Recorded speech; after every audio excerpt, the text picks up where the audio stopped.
योगी शिबिरार्थी शिबिराला मार्गदर्शन करणारे आमची आदर्श आमची प्रेरणा जिल्हा प्रभारी साखळे गुरुजी, मंचावरतील सर्व मान्यवर मंडळी, आमचे मार्गदर्शक अनिल दादा आणि सर्व उपस्थित शिक्षक वृंद, साधक वृंद, सांगताना आनंद होतोय की 12 वर्ग मंदिरामध्ये प्रत्येक 12 मंदिरामध्ये योग वर्ग आमचा चालू आहे आणि अगदी शेवटच्या मंदिरांपर्यंत प्रत्येक वर्गामध्ये हा योग वर्ग नेण्याचा आमचा संकल्प आहे, मानस आहे. खरोखर मी योग शिक्षकांना आणि साधकांना तर धन्यवाद तर द्यायलाच पाहिजे, पण त्याच्या अगोदर मी सर्वात प्रथम धन्यवाद आणि त्यांना कृतज्ञतापूर्वक वंदन करेन की विश्वस्तांना, ट्रस्टी लोकांना. कारण मंदिराची संकल्पना ही आहे की त्या परमेश्वराला सुद्धा आनंद होतो. ब्रह्ममुहूर्तावरती लोक येतात सुचिरभूत येऊन आणि गायत्री मंत्राचं, महामृत्युंजयाचं पारायण करतायत आणि देवाला ती एक नांदी एक ऐकायला मिळते. त्या परमेश्वराला बी आनंद वाटतोय आणि ते पुण्याचं काम कोण करत असतील ते विश्वस्त मंडळी, लक्षात ठेवा, ट्रस्टी मंडळी करतायचे. आणि हे प्रत्येक ट्रस्टीवाल्यांनी हे आरोग्य अभियान जर मनामध्ये घेतलं ना, ते पुण्याचं काम आहे, मोठं पुण्याचं काम आहे.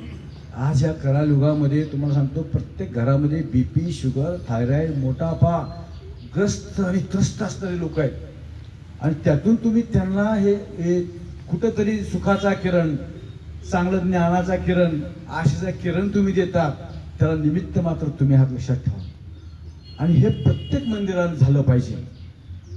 अजून मंदिरं वंचित आहेत त्या गोष्टीपासून की जे आता विवृत्त झालेले आहेत, मानाहार लोक आहेत, की घरामध्ये कंठाळलेले आहेत, आपल्या दैनंदिन जीवनातून व्यस्त त्रस्त असणारे लोक इथे येत आहेत, देवाचं नाव घेत आहेत, आरोग्याची काळजी घेत आहेत आणि कुठेतरी सुखाचे दिवस जगण्याची उमेद इथे घेत आहेत. खूप भाग्यशाली आहे, खूप चांगली गोष्ट आहे, पुण्याचं काम आहे. आणि विशेष म्हणजे काही मंदिरामध्ये स्वतः विश्वस्त मंदिर सुद्धा योग कार्यामध्ये इथे बसून अभ्यास करतायत. हे दुग्ध शर्करा योग आहे, लक्षात ठेवा. काही असतील की बाबा तुम्हाला मोटिवेशन देणारे चटया पाहिजेत किंवा तुम्हाला काही व्यवस्था असतील, माईक सिस्टीम असतील, तुम्ही त्या करा असे म्हणणारे आहेत, त्यांना वंदनीय आहेत. पण स्वतः येऊन स्वतः येत आहेत, करतायत, व्यवस्थापना करतायत, मॅनेजमेंट करतायत, हे फार मोठं काम आहे. नावं घेत नाही आहे मी, कारण नाव घेतलं तर लय लिस्ट लागेल. खरंच खूप मोठं काम करताय तुम्ही, खूप मोठं काम करताय आणि हे मोठं काम करायला पतंजली परिवाराला आणि आम्हाला तुम्ही संधी देतात सेवा करण्याची. आम्हाला कुठली राज्य भोगवाची लालसा नाही आहे, पदप्रतिष्ठेची लालसा नाही आहे. आमची संकल्पना असती आहे. स्वामीजीने आम्हाला मंत्रच दिला आहे, नत्वम कामये राज्यम नच स्वर्ग सुखानिच कामये दुःख तप्तानाम प्राणिनाम अर्थनाशन. हे प्रभू, दुःखाचं दुःख आणि आसरू पुसण्याची शक्ती तो आम्हाला दे. हे आमचं मंत्र आहे, ही आमची दिनचर्या आहे, हा आमचा संकल्प आहे. याच्यामध्ये काही नाही, फक्त लोकांना आयु आरोग्याचा मंत्र द्या आणि त्यांचं दुःखी कष्टी असणारा चेहरा त्याच्यावरती हास्य फुलवा. हे मोठं पुण्य आहे, लय मोठी संकल्पना आहे. आणि संकल्पना हेच मानवीय कार्य आहे. तुम्ही पूजापाठ किती करता त्यापेक्षा दुसऱ्याच्या चेहऱ्यावरती हास्य किती तुम्ही आणता हे खूप महत्वाचं आहे. आपल्याला बघितल्यानंतर क्षणिक का होईना माणूस जर सुखावत असेल आणि त्याला आनंद मिळत असेल, सर्वात मोठे काम आहे. आणि हे तुम्ही काम करत आहात त्या पतंजली परिवाराच्या माध्यमातून. आज इथं विश्वस्तांच्या माध्यमातून काळे गुरुजी आहेत, आमचे दशरथ म्हात्रे दादा आहेत, आमचे अच्युतराव काळे दादा आहेत, तुकाराम व्यवहारे आहेत, आमचे आवडकर साहेब आहेत, सरळे तानाजी. ही सगळी मंडळी हे कामाला लागली. लक्षात घ्या, एक पूजापाठ कमी झाला तरी चालेल.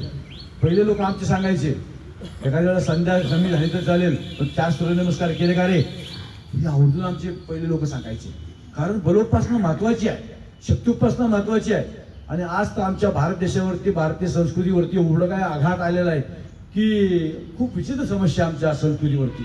माणूस घरामध्ये आमचे तरुण असे नॉनस्टॉप 2 किलोमीटर धावणारे, दंड करणारे, सूर्यनमस्कार करणारे 5-50 असे आयुक्त आहेत आमच्या घरामध्ये आणि असले पाहिजेत. आणि ती काळजी पहिले घ्यायची. आज नाही हो, आज खूप निश्चित झालेला समाज झालेला आमचा आणि त्याचा फायदा लोक घेणार आहेत. लक्षात ठेवा, त्याचा फायदा भविष्यामध्ये खूप वेळ झालेली असेल त्यावेळेला आमच्या घरामध्ये अशी निस्तेज पिढी निर्माण झाली आणि त्याचा फायदा कुठल्या लोकांनी घेतला तर याचं पूर्णतः फेल्युअर आमचा आहे. लक्षात ठेवा. म्हणून आजच उठा, जागे व्हा रे आता, स्मरण करा पंढरीनाथा. हा संकल्प स्वामींच्या माध्यमातून तुम्हाला मी सांगतो. घरामध्ये तेजोपासना, बलोपासना, शक्तीउपासना तुमच्यापासून सुरुवात झाली पाहिजे. तुम्ही घरात लवकर उठले पाहिजे. तुम्ही 4 सूर्यनमस्कार करताना नातीनं मुलानं पाहिले पाहिजे. हे जर नाही पाहिलं असेल तर पुढच्या येणाऱ्या संकटाला जबाबदार तुम्ही आहात, आम्ही आहात, लक्षात ठेवा. घराघरामध्ये आज रोगी तयार होत आहेत, योगी तयार व्हायला पाहिजे. ही संकल्पना पूर्वज आमची सांगायची, 4 दंड बैठक मार रे, लवकर उठ रे, काठी घ्यायची डायरेक्ट, शाम दंड द्यायचा आम्हाला. तेव्हा आम्ही घडलो, तेव्हा आम्ही आज आमचं आरोग्य चांगलं आहे. आज आम्ही 80 पर्यंत तरी जातोय. 40व्या वर्षी अटॅक येतोय, 50व्या वर्षी अटॅक येतोय. 40व्या वर्षी ती बहीण म्हणते ना आता नातू झाला, त्याला पाहिला, आता मरायला तयार झाले. 40-50व्या वर्षी ती म्हणते मी मरायला तयार झाले. 100 वर्ष आयुष्य आहे तुला, तू एवढं निष्ठी निर्बल, एवढं तू मनानं कमजोर झालीस कशासाठी? अजिबात नाही. म्हणून हा आत्मबल वाढवायचं तुम्ही काम करता. माणसामध्ये एक जागृतीचं काम करताय तुम्ही. खूप धन्यवाद. मला बोलायचं खूप आहे. उद्या समारोप आहे. बऱ्याचशा लोकांना वाटले आजच समारोप आहे. मला आज मी इथं बघितल्यानंतर बघितलं की काही लोकांनी वर्ग पण ठेवले, त्यांना वाटते आजच समारोप आहे. बरोबर की नाही? तो समारोप उद्या आहे, लक्षात ठेवा. आणि समारोप दिवशी आजूबाजूचे वर्ग बंद ठेवणारे आम्ही संकल्पना सांगितलेली आहे. आजूबाजूचे वर्ग, जवळचे वर्ग बंद ठेवायचे समारोपला. पण मला तर वाटतंय आजच बंद ठेवलेली आहे. असं ठीक आहे. उद्या सर्वांनी समारोपला या. उद्या मुख्य शेवट समारोपचा कार्यक्रम आहे. जिल्हा नूतन आमचे नवनिर्वाचित डॉक्टर माकणीकर साहेब येत आहेत. त्यांचं भव्य स्वागत करायचं आहे आम्हाला. ठीक आहे. खूप सर्वांचे धन्यवाद, आभार. असंच मोठे मोठे कार्यक्रम होत जावं. आपल्या प्रत्येक मंदिरामध्ये जागृती होत जावी, शिवचरण प्रार्थना. धन्यवाद. ओम शांती शांती शांती.